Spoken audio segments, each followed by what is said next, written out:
Estou trazendo aqui para vocês algumas das minhas leituras novas, algumas releituras, e hoje eu escolhi A Dignidade do Homem, do Pico della Mirandola. Não sei se está mostrando certinho aí para vocês. Essa é uma obra muito importante na história da filosofia, um texto fácil, então eu vou apresentar para vocês o que tem aqui e quem sabe vocês não se convencem a fazer essa leitura também. Eu dividi a apresentação em 3 tópicos. Primeiro, quem é o autor. Segundo, o que é o livro. E terceiro, fazendo uma leitura desse livro sob a ótica do nosso tempo. Então, olhando hoje, quase 600 anos aí depois do lançamento do livro, por que ele ainda importa? Quem é o autor, então? Giovanni Pico della Mirandola. Ele nasceu em 1463, herdeiro de uma rica família italiana. E como herdeiro de uma família rica, ele teve a chance de estudar, estudou direito canônico lá em Bolonha, e realmente era assim um homem apaixonado pelos estudos. O Pico viveu muito pouco, viveu 31 anos, morreu em 1494, mas nesse pouco tempo ele estudou mais do que muitas pessoas até hoje na atualidade estudam. Por isso ele sabia falar vários idiomas e principalmente conhecia muitas correntes de pensamento, filosóficas e religiosas. Só para destacar algumas, Platão e Aristóteles, Averroes, Marcílio Ficino, que já é um filósofo moderno, e também ele vai sofrer uma influência muito grande da Cabala, que é uma linha de interpretação do judaísmo. Ele, além da Cabala, ele ainda teve a influência da magia natural. Ele acreditava que existia a magia ruim e a magia boa. Eu vou falar disso mais pra frente. E qual que é o tempo histórico? Quando que foi escrito, então, esse livro? O livro foi escrito em 1486. Então vejam, já falamos aqui de uma época que é o fim da Idade Média, começo da Idade Moderna, um período de transição, finzinho do século XV. Então, só para a gente se situar, o que está acontecendo? No campo filosófico, existe o grande problema Platão contra Aristóteles. Platão foi o grande ápice da filosofia, desde que ele surgiu até ali uns 400, 500, 600 anos depois de Cristo. Aos poucos, os árabes vão fazendo tradução de textos de Aristóteles, esses textos vão sendo reintroduzidos na Europa, e ali por volta do século XII, século XIII, então, Aristóteles passa a aparecer como uma figura importante. Primeiro como uma figura rejeitada pela igreja, e depois como uma figura aceita, porque é a figura que embasa os estudos, por exemplo, de Tomás de Aquino, outra influência aqui do Pico della Mirandola. Então nós temos esse debate acontecendo. Platão ou Aristóteles? Quem está certo, quem está de acordo com a doutrina do pensamento medieval, a doutrina do pensamento religioso cristão? Temos esse problema. Além disso, estamos falando aqui de uma época em que já se passou um século do início do Renascimento. Então, uma tentativa de resgatar valores, artes do mundo grego, do mundo romano, acontecendo na Europa do século XV. Obviamente, junto do Renascimento, está vindo aqui, junto dentro desse contexto, o humanismo. Então, uma valorização do homem, o entendimento de que o homem é a grande obra do Criador. E isso vai impactar profundamente na escrita desse texto. Além disso, nós estamos falando aqui então de uma data 30 anos após o que nós consideramos o fim da Idade Média. Obviamente, isso daqui não é uma questão histórica, então não é como se todos os europeus tivessem se reunido e falassem agora acabou a Idade Média, não é assim, mas apenas para marcar que realmente um período de transição. A economia está passando por mudanças, o modo como as pessoas se relacionam está passando por mudanças, e isso vai desembocar também, vai também influenciar a escrita desse texto aqui.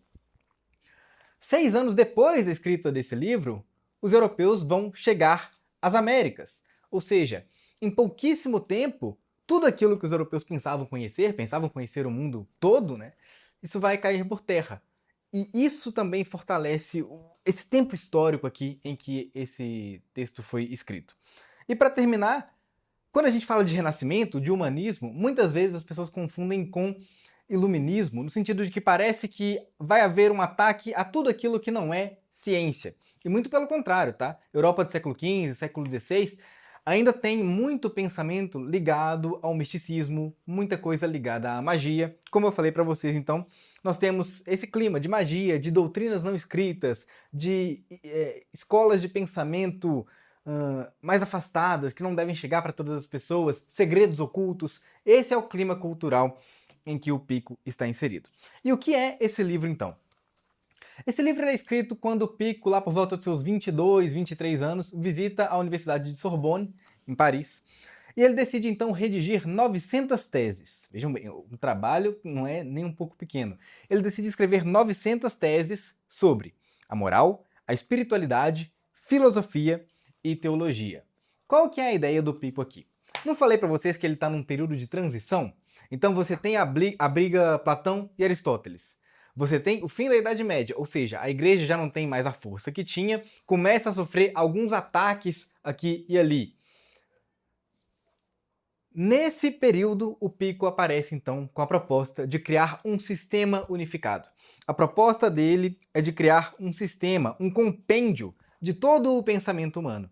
Então ele tentará, a partir de todo esse conhecimento que ele tinha, Platão, Aristóteles, Averroes, Marcílio Ficino, Cabala, misticismo, ele vai tentar abarcar tudo isso e juntar numa coisa única, que revelará que as verdades eternas, ou seja, as verdades metafísicas, as verdades que a filosofia tanto busca, essas verdades, elas estão no seio da igreja. É isso que ele vai tentar provar aqui. Então, só para vocês tentarem entender como que ele está articulando essas teses. Dentro das 900 teses, 45 falam sobre Tomás de Aquino, 45 outras falam sobre a Cabala, 16 falam sobre Alberto Magno, que foi um escolástico importante ali um pouquinho antes do Tomás de Aquino. 12 falam sobre Avicena, então esse árabe que está sendo juntado ao pensamento filosófico para repensar Aristóteles. Essas são as referências então que ele vai tentar trabalhar nas 900 teses. Então, professor, a dignidade do homem são 900 teses? Não. Eu estou contando toda essa história para vocês apenas para dizer que ele redigiu 900 teses e, como uma introdução às 900 teses, ele redigiu esse primeiro texto. No primeiro momento intitulado, depois recebeu um outro nome, mas acabou entrando para a história mesmo. Não sabemos em que momento, quem deu esse nome, mas acabou entrando para a história então como A Dignidade do Homem.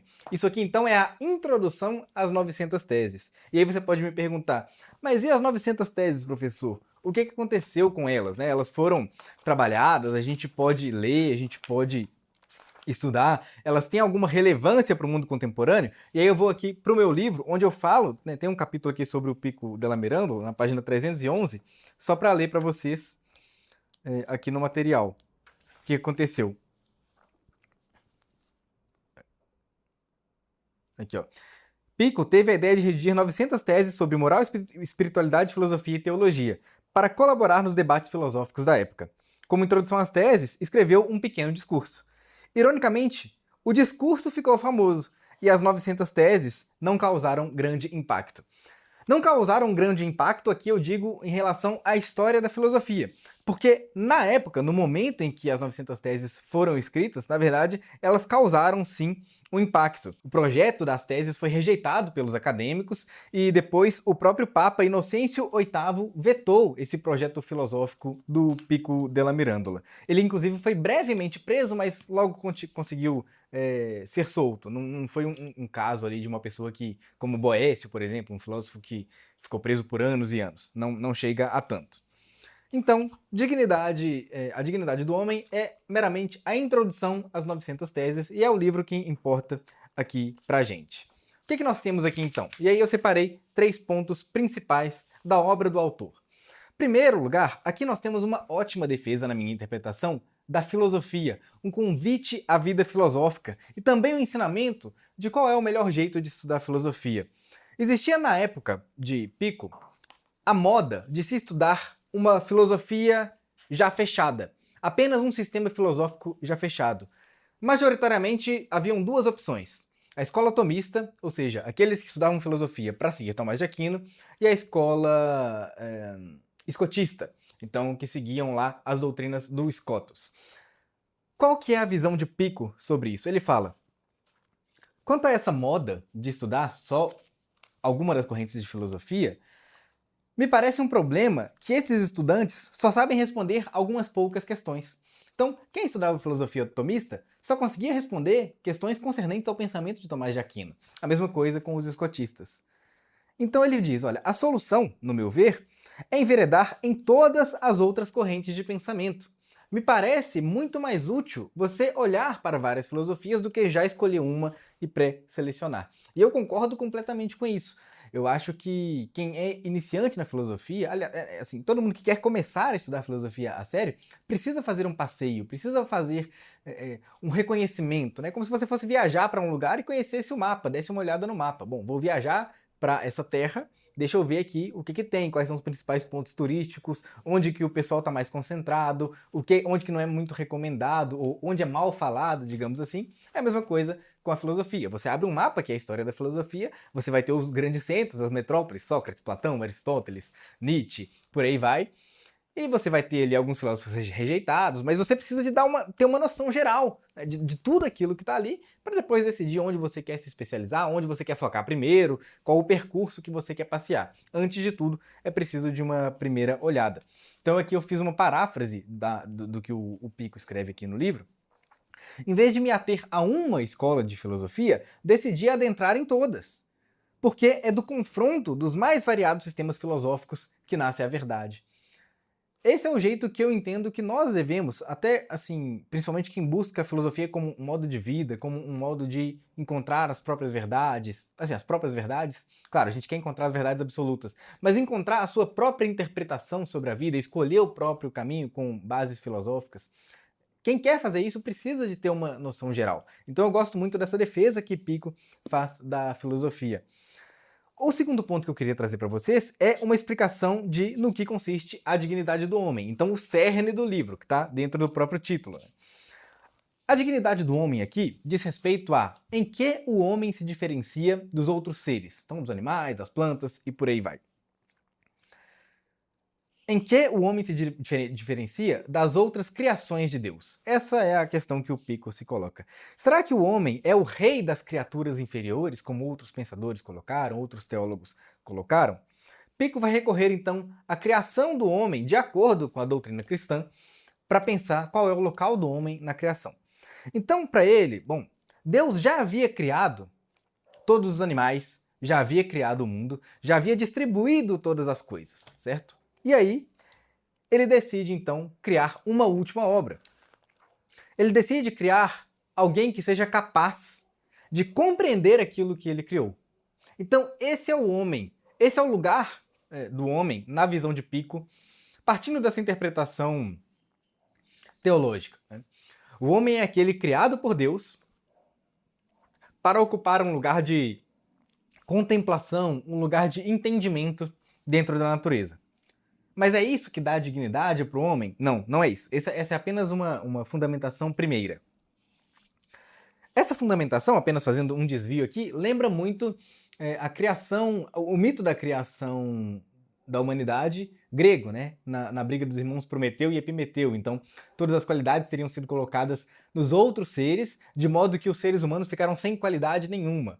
E aí eles precisaram, então, do fogo, precisaram de artimanhas para conseguir sobreviver. Porque o ser humano, ele não é forte, ele não é rápido, ele não é resistente. Então ele precisava de alguma coisa. A coisa que ele recebeu, o intelecto, né, a inteligência e o fogo. Essa doutrina grega. E aqui a gente tem, então, nessa visão, nessa interpretação da doutrina cristã, algo parecido. Deus já tinha colocado todas as coisas ali, o mundo já estava funcionando, mas faltava esse ser, só que as qualidades já estavam distribuídas. E já que tudo já foi distribuído, qual é a solução? E aí escreve o Pico que Deus disse a Adão que as outras criaturas já foram determinadas, mas você terá o arbítrio. E é aqui então que para Pico della Mirandola reside a dignidade do homem. O homem pode escolher o que quer ser, e nisso aparecem vários caminhos, e o homem tem aqueles caminhos que se aproximam mais de Deus, dos entes superiores, e tem aqueles caminhos menores. Vejam, estou falando aqui de um texto final do século XV. E é claro que aqui a gente já pode perceber uma semente de existencialismo. Não estou falando aqui que Pico é existencialista, não é. Essa corrente de pensamento tradicionalmente é vista como inaugurada pelo Kierkegaard, lá no século XIX, outro pensador, outra coisa completamente diferente, embora o Kierkegaard seja cristão. Mas vejam o Pico della Mirandola, então, plantando uma sementinha aqui de existencialismo ao trazer à luz essa questão da liberdade do homem. O homem é aquele que pode escolher o que ele quer ser, pode se aperfeiçoar, ele pode ser uma pessoa melhor ou pode ser uma pessoa pior. E não é o meio que gera o homem. Não é o meio que induz a conduta do homem, que escolhe a conduta do homem. O homem tem o poder de escolha de se tornar aquilo que ele projetar. Então, o homem pode se elevar, o homem pode escrever a sua própria história.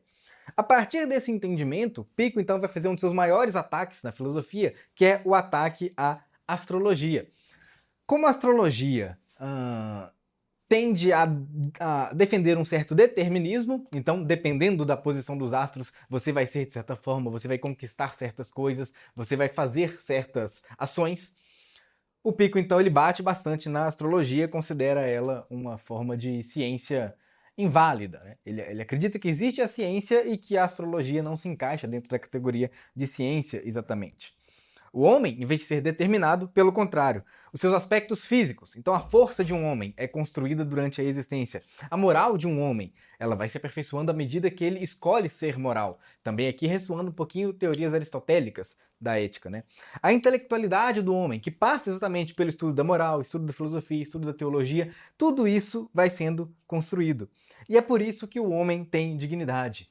Ele escreve: é admirável esse novo camaleão. Então, se primeiro o criador fez o camaleão animal, depois ele fez um outro camaleão, mas um camaleão que se faz a si mesmo. E isso é o que existe de fantástico no homem. Esse pensamento do Pico, além de ser uma pequena semente do que viria muitos anos depois a ser o existencialismo, e de ser um reforço da tese de que o homem ele tem dignidade, então, além de ser uma expressão do humanismo, ele é muito importante por ser uma afirmação da liberdade humana. Se a gente voltar na filosofia medieval, nós temos o quê? Santo Agostinho, que traz a questão do livre-arbítrio, mas para justificar o problema do mal. Então, o mal existe no mundo, entre outras justificativas que ele dá, porque o homem tem o livre-arbítrio. Então, o livre-arbítrio agostiniano fica muito marcado como um aspecto negativo do homem, porque o homem pode escolher aquilo que é ruim, aquilo que é mal. Se você for ler as Confissões do Santo Agostinho, que inclusive eu li junto com meus alunos do Clube do Livro no ano passado, você vai ver o quanto que para ele a força do pecado, a atração do pecado é grande. Ele ficou anos e anos tentando se aproximar de Deus, mas a força do pecado estava ali sempre puxando ele de volta, sempre puxando ele de volta. E ele sofre por isso, chora por isso, enfim. É uma leitura interessante. E aí, o problema aqui é que o homem tem livre-arbítrio, mas a força do pecado é muito grande, de modo que, na visão de Agostinho, para sair do pecado, o homem precisa da ajuda divina, precisa da intervenção divina. Pico della Mirandola, então, marca essa transição do pensamento medieval para o pensamento moderno, porque ele rejeita essa interpretação. Ele não coloca, não chega a falar aqui de que o homem precise de uma ajuda divina para fazer o seu próprio caminho. Pelo contrário, o homem ele foi criado pelo Criador para ter o livre-arbítrio e com o livre-arbítrio o homem vai escolher se ele vai chegar próximo dos entes mais altos, então dos anjos, dos santos ou não. Então Pico é um filósofo que bate bastante na tecla da liberdade, é um pensador interessante para tratarmos desse tema. Agora, 3 incoerências à luz do nosso tempo. Lendo Pico della Mirandola, então, no século XXI, o que a gente percebe? É engraçado que ele apresenta, então, um humanismo, um valor do homem, o homem é digno, o homem é capaz de fazer a si mesmo, mas nem todo mundo deve saber tudo. Ele defende ainda que existem algumas doutrinas que nem todas as pessoas deveriam saber, recorre a vários argumentos, vários sistemas de filosofia antigos, Pitágoras, Platão, todos eles tinham a sua escolinha, o seu grupinho preferido de pessoas que só elas eram especiais o suficiente ou preparadas o suficiente para saber todas as verdades do mundo. O Pico defende que nem todos devem saber tudo. Para nós, hoje no século XXI, isso pode cair como uma incoerência. O segundo, que ele ataca a astrologia, como falei anteriormente, porém defende ainda uma magia natural. E isso é um traço característico do pensamento do século XV, por isso que é interessante essa leitura. Como que você pode conciliar isso? Poxa, não acredito em magia, mas acredito na astrologia, né? Essa escolha de misticismos, para alguns misticismos eu digo sim, para alguns misticismos eu digo não. É interessante você ver isso num sistema filosófico, numa construção de pensamento filosófico, para entender o pensamento humano mesmo, né? Como que se pensava então nessa época. E para terminar, ele ainda, como que eu posso dizer, assina embaixo, embora ele faça essa grande defesa da filosofia, de que você tem que estudar todos os sistemas e encontrar as verdades por conta própria, ainda assim ele defende um estilo um pouco medieval de filosofia, porque em vários trechos ele vai dizer, vai colocar a filosofia naquela posição clássica de serva da teologia. Então, por exemplo, uma das grandes coisas que ele vê como objetivo da vida humana é viver uma vida de mais paz, de mais tranquilidade. E quem trará essa paz, quem trará essa tranquilidade, não é a filosofia, mas sim a teologia. Entretanto, a filosofia aparece como caminho para chegar à teologia. Hoje em dia, é claro, muitos pensadores não pensam mais dessa forma. Existem pensadores que pensam dessa forma, mas muitos não pensam, por isso eu coloco também aqui nessa listinha de incoerências, possíveis incoerências que você pode perceber à luz do nosso tempo ao ler um texto tão antigo de 600 anos atrás. Então é isso, eu gostei muito da leitura, tá? Livro agradável, pequeno, curto e extremamente interessante. Realmente acho que é valioso para quem gosta aí de entender essa transição do pensamento, como que saímos da Idade Média e chegamos à Idade Moderna. Então eu recomendo a leitura. E se você quiser estudar mais filosofia, ir mais a fundo, conhecer a doutrina de vários filósofos, tem o meu curso de filosofia, Filosofia Profunda, com várias aulas, mais de 300 aulas, contando a história da filosofia, desde a Grécia Antiga até a atualidade. E dentro do curso, além das aulas, você recebe o meu livro na versão digital, em PDF. São aí, na versão digital, mais de 1000 páginas, contando tudo, explicando todos os detalhes aí dessa história do pensamento humano. E se você quiser ler livros clássicos de filosofia, como esse e outros, você pode se inscrever no meu Clube do Livro. Esse ano a gente vai fazer a leitura ainda de Platão, vamos ler livros de literatura, esse mês estamos lendo Machado de Assis, então tem muita coisa interessante que estamos fazendo. Se você quer aí aumentar a sua bagagem cultural, melhorar o seu intelecto, vale a pena dar uma olhada. Eu vou deixar o site aqui embaixo na descrição do vídeo. É isso, nos vemos no próximo vídeo. Até mais.